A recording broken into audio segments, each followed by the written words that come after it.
Muy bien, pues en este punto ya tiene que quedar súper claro, ya tenemos como un buen parámetro, ya sabemos que es una función de estado, que es básicamente una función donde sus cambios no son afectados por la manera en que hacemos el cambio y solo nos importa el valor final y el valor inicial que hubo en ese cambio.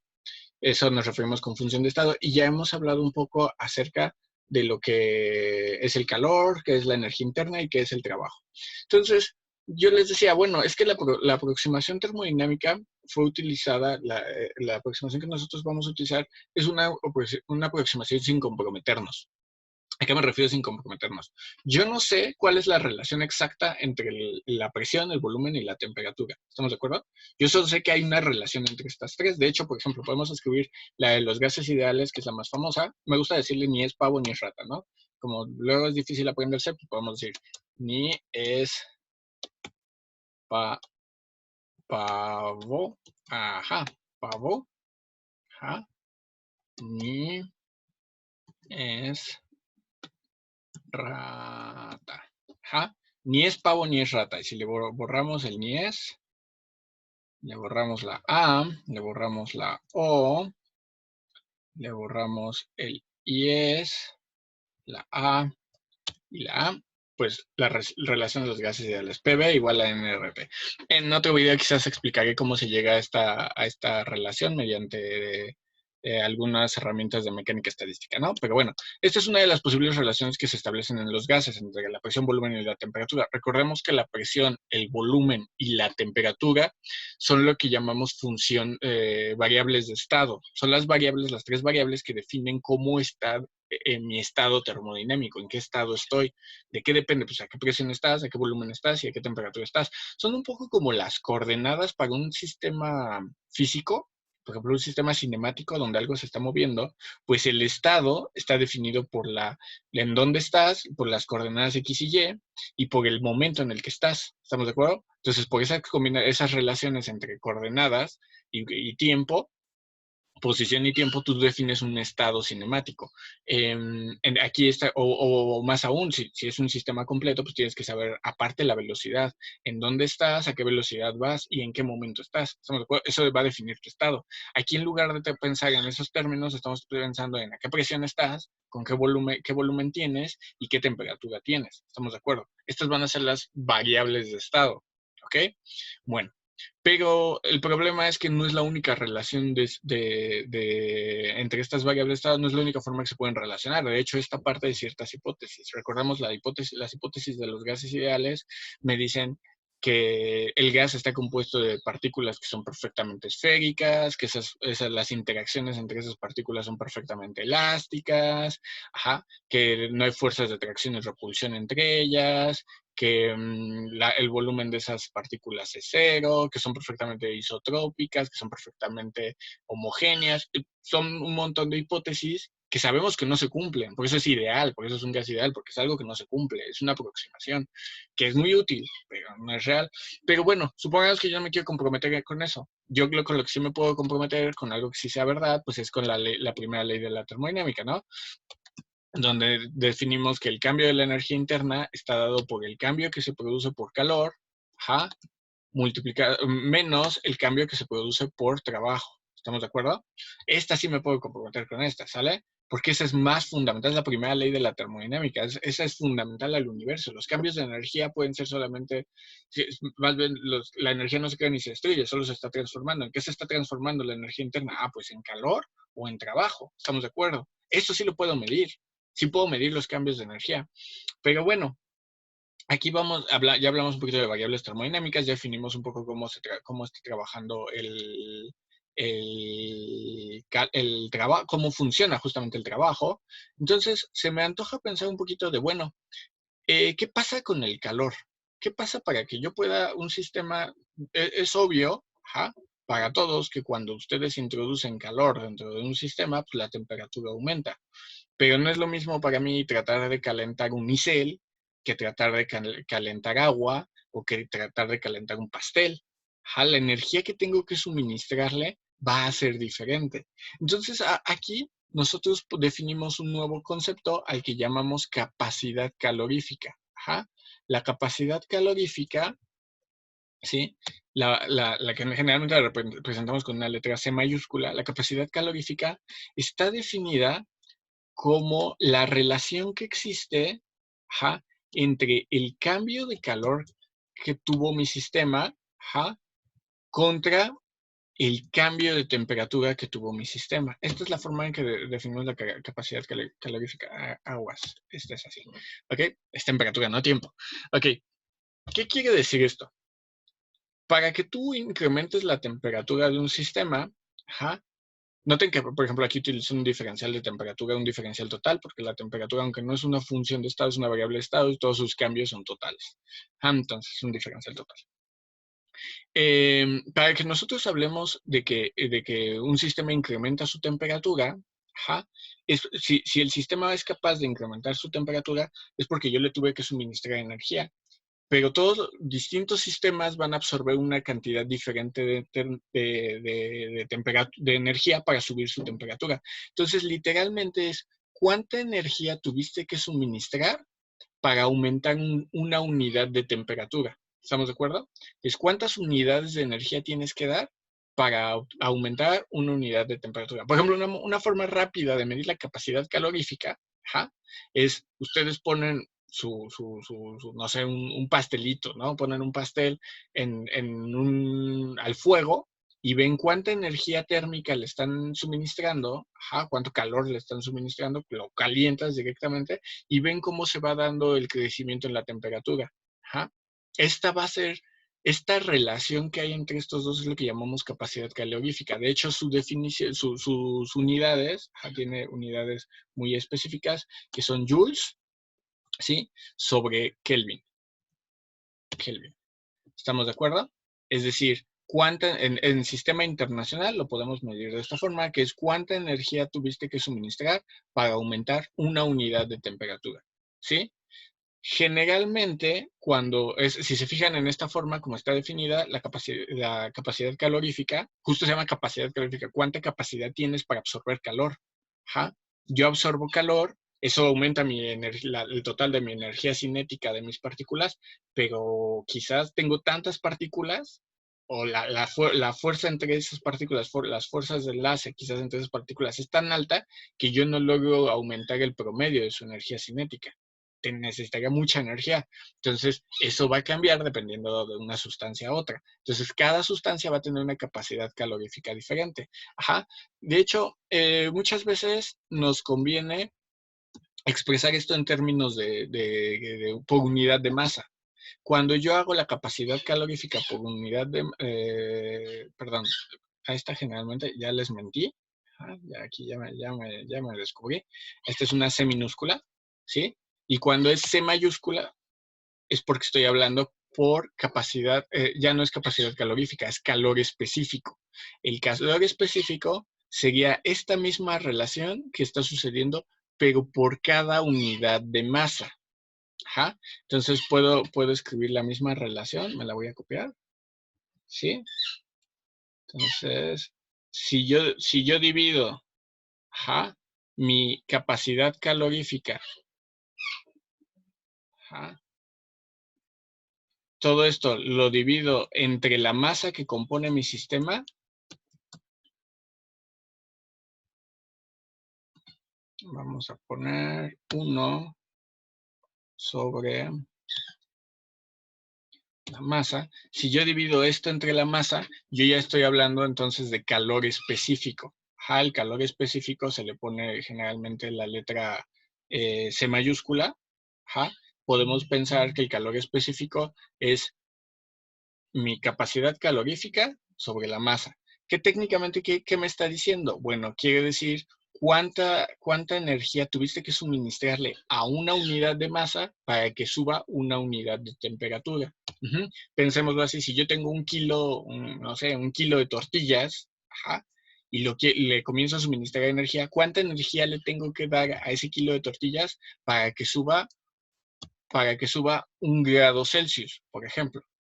Bueno, esa energía siempre va a ser igual para el mismo kilo de tortillas.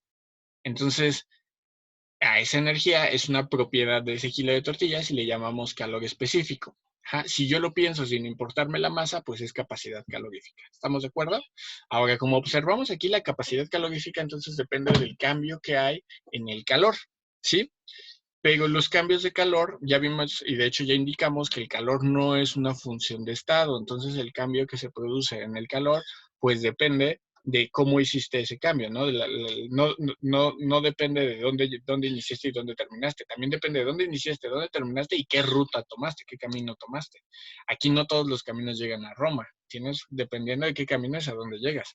Entonces, nosotros podemos hacer dos acotaciones. Bueno, vamos a considerar una que sea generalmente los cambios, pues, tenemos tres tipos de cambios, ajá, isotérmico, isobárico e isocórico.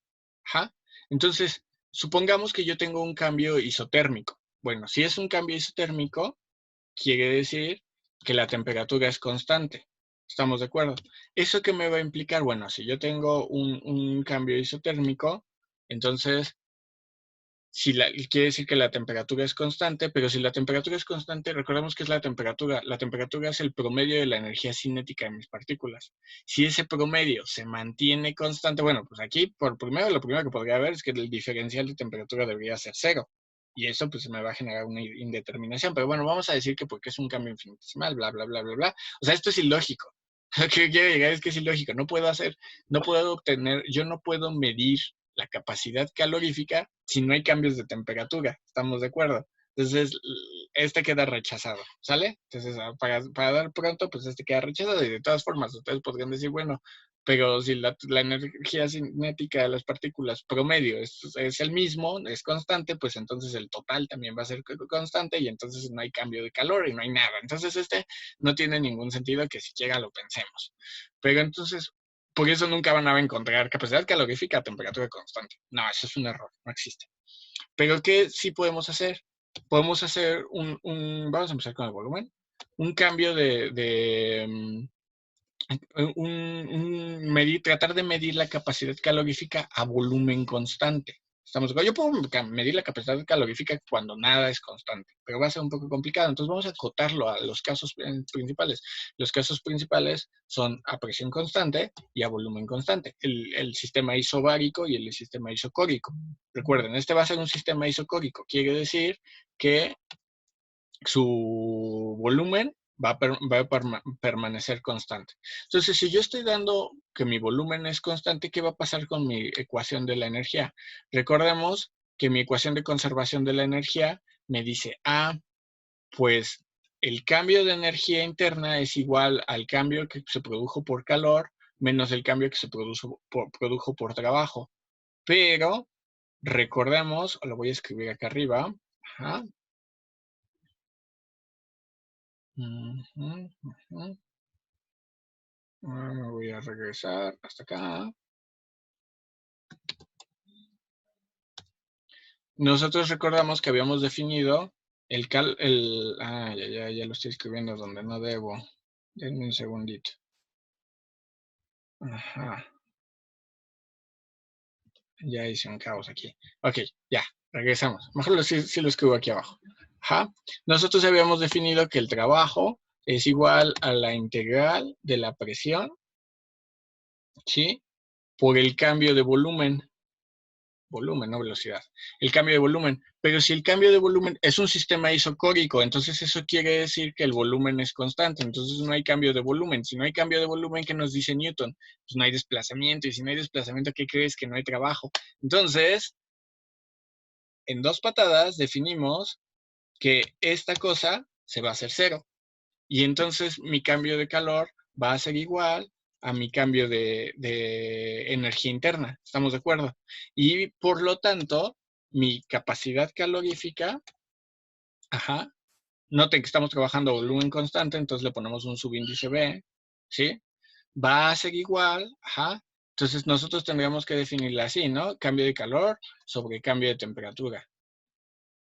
O más bien el cómo cambió el calor con respecto al cambio de temperatura. Pero como estamos hablando, pues entonces va a ser en esta condición, va a ser el diferencial de energía interna. Bajo esta condición de volumen constante, el calor solo bajo esta condición muy especial de volumen constante, el cambio de calor sí va a ser un diferencial total. Ahí sí se va, ¿por qué? Porque va a ser el diferencial de energía interna y la energía interna sí es un diferencial total. Entonces, bajo esa condición sí va a ser de esta forma.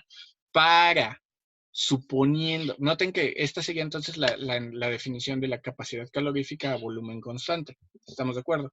Si yo quiero determinar el calor específico, pues tendría que dividir esto entre la masa. Ajá, de hecho, voy a copiar la que tengo aquí arriba para no tardarme tanto.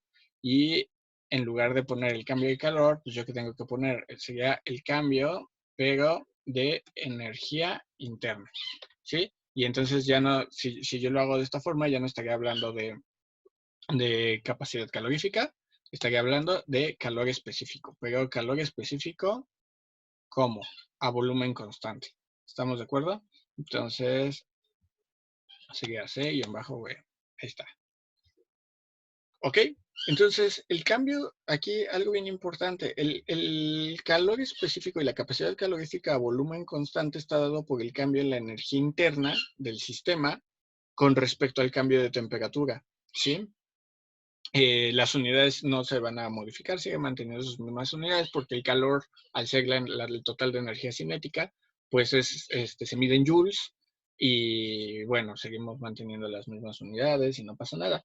Lo que sí es que si yo, por ejemplo, si yo estuviera trabajando con un gas ideal, voy a borrar lo que tengo, nada. Vamos a suponer que yo estoy trabajando con un gas ideal. Entonces, ¿qué va a pasar? Para los gases ideales, pues tenemos la regla de los gases ideales de esta forma, ajá, pero también yo sé que para los gases ideales se debe cumplir que la energía interna, ajá, la energía interna es, ajá, es, denme un segundo. Déjenme ver. La energía interna está dada como 3 medios, ajá, de mi... Está dada como 3 medios de mi presión por mi volumen. ¿Estamos de acuerdo? Entonces, yo puedo poner esto directamente como 3 medios de 3 medios de la presión por el volumen, o lo que es lo mismo, 3 medios también, del número de moles por la constante de los gases ideales por la temperatura. Entonces, bajo estas condiciones, pues yo podría utilizar esta segunda definición para un gas ideal. Nótese, para gas ideal, ajá, ¿cómo quedaría definido esto? Voy a quitar el calor específico, voy a quedar con la pura capacidad calorífica. Ya sabemos que si dividimos entre la masa, pues tenemos calor específico. Ok, entonces voy a utilizar esto, voy a sustituir esta condición aquí, y entonces, ¿qué me queda? Me queda que la derivada, ya estamos, ya como tenemos relaciones totales, pues ya podemos hablar de derivadas. Aquí no sabemos qué hizo estas cosas, entonces vamos a borrarla. Ok, entonces, aquí ya directamente sería la derivada de la energía interna con respecto a la temperatura, pero la energía interna, ¿quién es? Ah, pues la energía interna está definida por 3 medios de nRT. ¿Estamos de acuerdo? Entonces ya tengo ahí una definición, pero el 3 medios es una constante. El número de moles, pues supongamos que no se me fuga nada de gas, pues estoy manteniendo el gas confinado, entonces no cambia el volumen, ya sabemos. Entonces el número de moles tampoco se pierde y la constante de los gases ideales es una constante por nombre. Entonces sería, estos tres son constantes, salen de la derivada, ajá, y por otro lado, pues la derivada de la temperatura con respecto a la temperatura, pues es 1. Entonces, ¿qué me queda? Que Epa, ya borré todo. Ahí está. No, qué diablos. Me queda que para un gas ideal, nótese, para un gas ideal monomolecular, porque esta relación se sostiene para sistemas monoatómicos, es decir, un solo tipo de átomos, la capacidad, el calor específico a volumen constante es 3 medios del número de moles por la constante de los gases ideales. Y ya está. ¿Ah? Fácil y bonito. Entonces ya, más o menos ya sabemos qué es el calor específico. que es la capacidad calorífica. La capacidad calorífica la definimos como cuánta energía tienes que absorber para subir una unidad de temperatura. Y la capacidad, el calor específico es cuánta energía tiene que absorber una unidad de masa para subir una unidad de temperatura. ¿Estamos? Ahora, ¿qué pasa? Voy a borrar todo esto. Sí estuvo muy bonito, pero ya no me va a servir. O bueno, vamos a quedarnos aquí. ¿Qué pasa si en lugar de hacerlo a volumen constante, lo hacemos a presión constante? Es decir, con un proceso isobárico. ¿Ja? Entonces, esta regla pues ya va a cambiar bastante, ¿no? De hecho, en un proceso isobárico, tenemos la ley de los gases ideales, que la podemos escribir. Digo, me voy a copiar esto. Ajá. Para tenemos que el cambio de calor va a estar dado como el cambio de energía, ¿sí? Más el cambio de trabajo. ¿Estamos de acuerdo? Para un proceso isobárico, ¿sí? Pero voy a borrar esto tantito, lo voy a quitar de aquí porque me está estorbando, lo vamos a poner acá arriba. Y estas definiciones también ya se van. Ok. Para un proceso, en general yo puedo decir que el cambio de calor que se está dando en el sistema puede ser, de manera general, yo sé que va a ser el cambio de energía interna más el trabajo que se realizó bueno, que se realizó en el sistema. ¿Estamos de acuerdo? De manera general puedo decir eso. Si es isobárico, entonces, bueno, pues el diferencial de energía interna pues se queda como queda y el diferencial de trabajo, recordemos que ya habíamos definido en otra ocasión el diferencial de trabajo, lo voy a poner aquí, pero el diferencial de trabajo estaba definido como la presión por el diferencial de volumen, es volumen, no velocidad, ¿ok? Entonces esto me lo puedo llevar ahí abajo, este es un delta, no es una D, es un delta. Recuerden que la diferencia es que sí afecta la forma en que haces ese cambio, no es un cambio total. Entonces, bueno, entonces estas dos me las puedo llevar abajo, ¿sí? Entonces, en lugar de pensar en el cambio de trabajo, pues puedo pensar en esta forma. ¿Estamos de acuerdo? Ok, pero pues este diferencial, si se fijan, pues yo tengo aquí, estoy expresando un diferencial total. Y de hecho yo puedo asociar términos, ¿sí? Puedo decir que pues voy a asociar todos estos términos y entonces puedo ver como todos están dentro del mismo diferencial, ¿sí? Al pertenecer al mismo diferencial, pues yo los puedo escribir con uno solo. En lugar de estar poniendo tantos diferenciales, pues yo puedo escribir como un solo diferencial de toda esta cosa. ¿Estamos de acuerdo? Y esto, por ejemplo, ya ahorita que estamos hablando de calor específico, ¿sí? Yo ya puedo comenzar entonces a determinar cómo va a determinarse el calor específico entonces para una presión constante, para un proceso de presión constante, perdón, me distrajeron un instante. Ok, entonces ya en lugar de escribir el cambio de calor, recuerden que esto a presión constante, pues debería de ser de esta forma, ¿no? Vamos a ponerlo aquí. ¿Por qué se ve así? Ya sé por qué se ve así.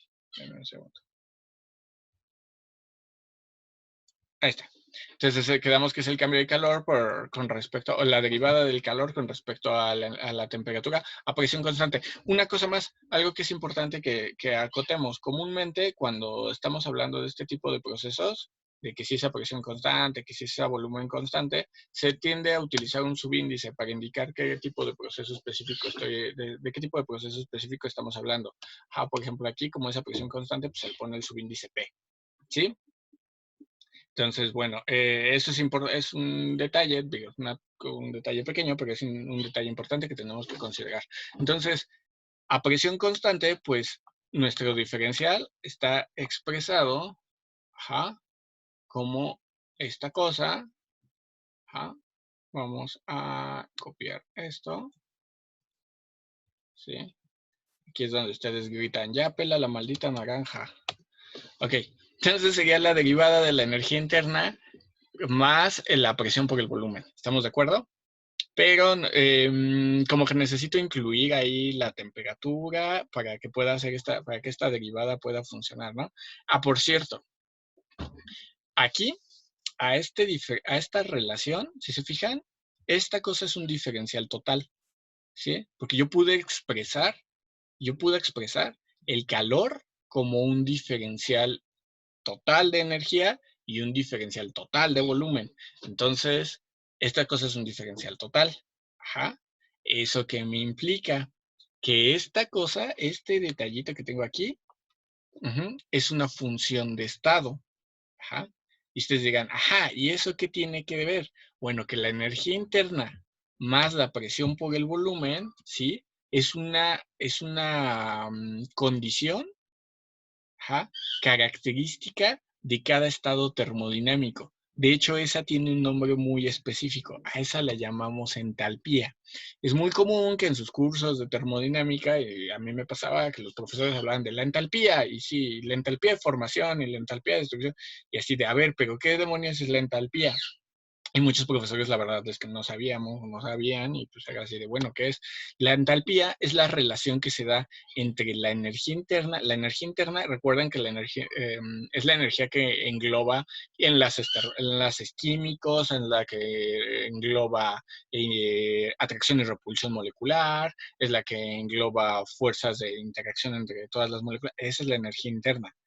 Si sumamos a la energía interna la presión y el volumen de ese estado característico del sistema, entonces estamos hablando de la entalpía. Ajá. La entalpía es la energía interna que se tiene más las condiciones de presión y volumen en el sistema. Entonces, bueno, y eso es una función de estado. Entonces, eso está súper padre, porque si yo quiero terminar la entalpía o yo quiero determinar el cambio de entalpía de un punto A a un punto B, no me importa qué ruta tome, solo me importa qué energía interna tenías, qué presión y qué volumen, y luego qué energía interna tenías, qué presión y qué volumen, y pum, ya está. Pero vamos a suponer, aquí ya está perfecto. Ajá, ya lo podemos definir, ya está perfecta esta definición. Entonces, así se define la capacidad calorífica isobárica, ¿no? A presión constante. Vamos a decir, bueno, ¿qué tal si, porque ya saben que nos gustan los qué tal si, vamos a decir, ¿qué tal si es un gas ideal? Si es un gas ideal, entonces tenemos esta relación. ¿Dónde aparece la temperatura? Pues la temperatura aparece aquí, ¿no? Entonces yo puedo decir, ajá, que esta derivada va a ser la derivada de 3 medios de nRT, ¿sí?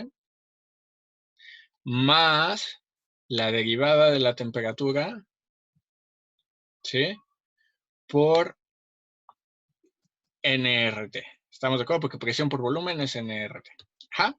Entonces, para un gas ideal, entonces la capacidad calorífica puede ser determinada de esta forma, que como ya vimos, pues, la derivada de la temperatura es 1, la derivada de la temperatura con respecto a la temperatura es 1, entonces nada, nos queda 3 medios de nRT más nRT, pues serían 3 medios más un entero, ajá, me queda 5 medios.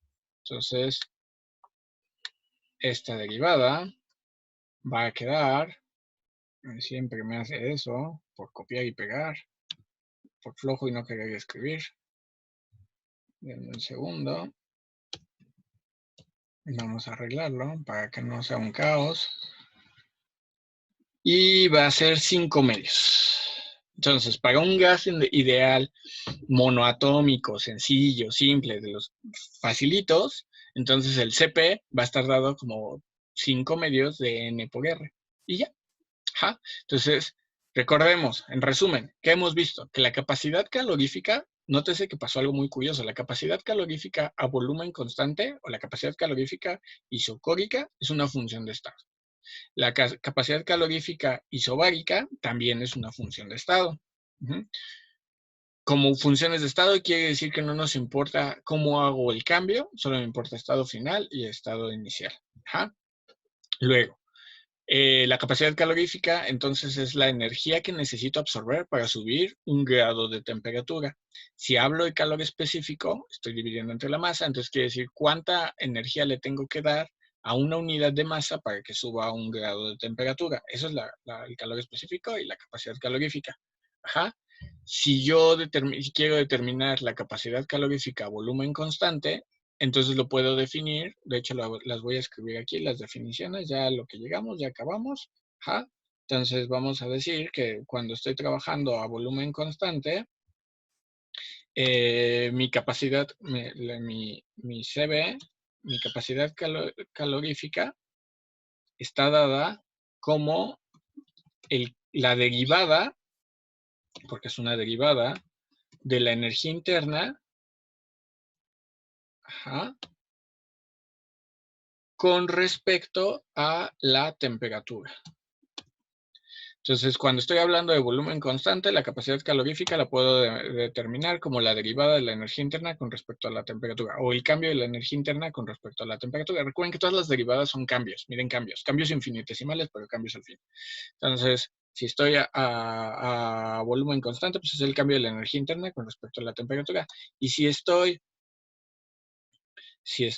a presión constante, entonces va a ser nuevamente la derivada de ¿quién? Va a ser la derivada de la entalpía. Ajá, ya vamos a utilizar los términos pomposos que aprendimos. La derivada de la entalpía con respecto a la temperatura. O de un modo más coloquial, pues es esta derivada que tengo aquí arriba, ¿no? Entonces, igual la puedo expresar así y ya, ¿sale? Entonces ya tenemos las definiciones de capacidad calorífica y calor específico. Y algo bien importante es que tanto la capacidad calorífica a volumen constante como la capacidad calorífica a presión constante son funciones de estado.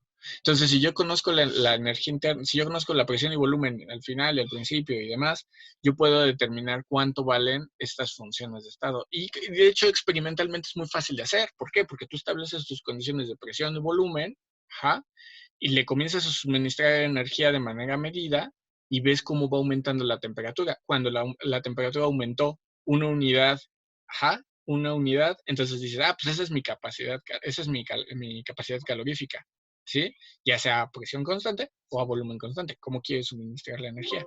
¿Estamos de acuerdo?